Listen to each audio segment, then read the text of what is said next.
Sam Walton's story is not a fairy tale. The founder and CEO of the retail giant Wal-Mart, Samuel Moore Walton, had a very humble background. He wasn't a prodigy and certainly did not possess any special talent. Then what made the son of a farmer the king of retail business? Was it hard work or sheer good luck?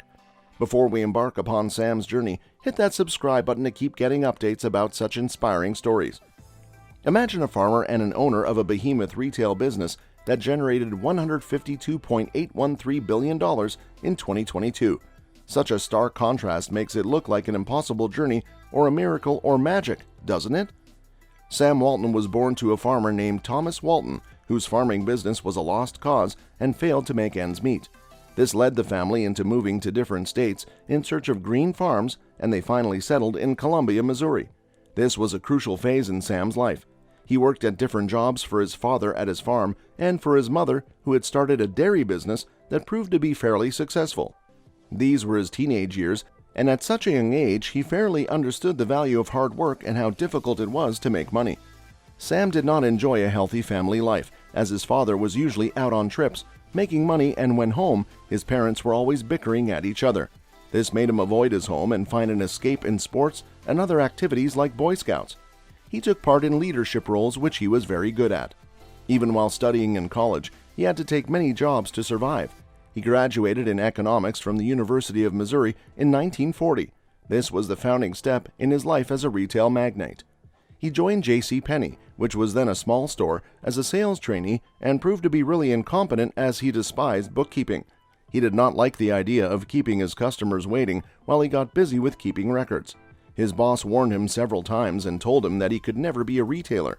Fortunately, his salesmanship saved him, as he was really good at sales and was able to make extra bucks from sales commissions. At the age of 24, Samuel quit his job to join the U.S. Army during the Second World War. He was stationed as a captain in Oklahoma, where he would marry Helen Robson on 14 February 1943 and would have 4 children. When the World War ended in 1945, he decided to start a small retail business to support his wife and son. He took a loan of $25,000 from his father-in-law and used $5,000 that he had saved and leased a Ben Franklin franchise. It's noteworthy that after the World War, the retail businesses weren't flourishing, and even the Ben Franklin store that he had bought had been in loss. It was a great risk that Sam took. He put his everything into this venture and made sure that it succeeded. He made sure he was well versed with the world of retail. He bent the rules of retail and carved out his own niche. He procured goods at low costs and managed to keep the prices at his variety stores very low. This attracted lots of customers and almost tripled the business revenue. The business turned out to be a huge success.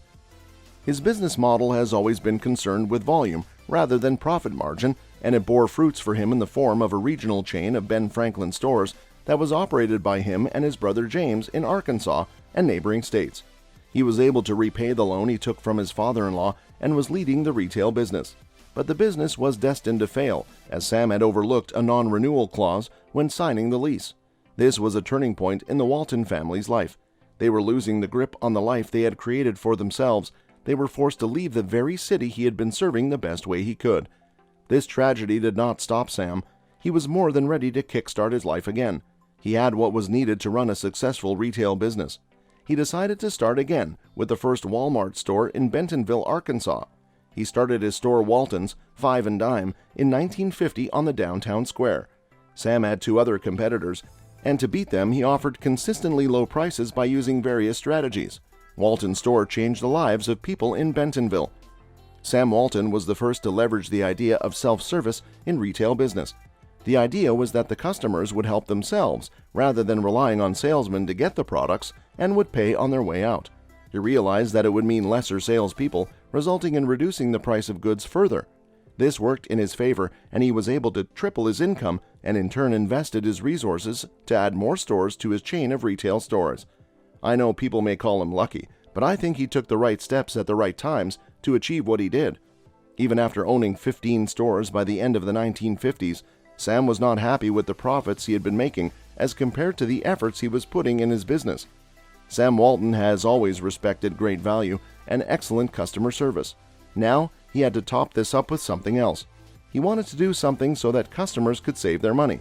He had an idea of discount stores that would provide huge discounts and savings to customers. These stores were to be placed in small towns and not in cities like other ones already present in the market.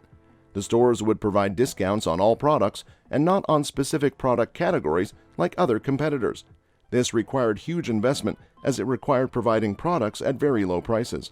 The idea was built on huge sales volume and less margin, so no one trusted him with investments. Therefore, he had to mortgage his house and borrow money to start the first Wal-Mart store in Rogers, Arkansas in 1962. The sales had to shoot up as customers very well valued a discount store in their town. It saved them the expense of driving to the city to get discounted products. Everyone was thrilled. Sales rose dramatically. That was the beginning of the Wal-Mart empire.